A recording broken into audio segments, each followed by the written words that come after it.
বাউল ধর্মে পরকীয়া প্রেম জায়েজ আছে।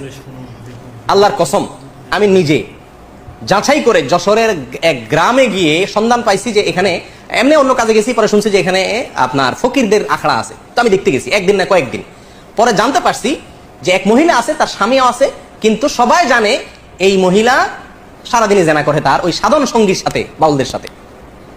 এবং কোন কোন মহিলার তো সংসার শেষ, আবার অনেক পুরুষও করে যারা বাউল। এটা তাদের ধর্মের গুরুত্বপূর্ণ কাজ, জেনা করা। সারাদিন জেনাটাই ইবাদত বাস। এবং জেনার মানে মূল মুহূর্ত যেটা, সেই মুহূর্তেই নাকি স্রষ্টা হাজির হয়ে যায়।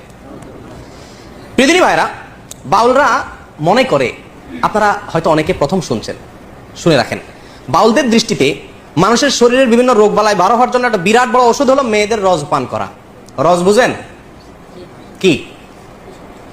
না, রজ বলতে দুইটা জিনিস। এক হলো কুমারী মেয়ের প্রথম মাসিকের রক্ত, আরেকটা হলো পুরুষদের যেরকম উত্তেজনার কারণে বীর্য বের হয়, মেয়েদের যে পদার্থটা আসে এটাকে রজ বলে। এই রজ, এটা পান করলে কোনো রোগ বালাই আর শরীরে থাকে না, এটা বাউলদের বিশ্বাস।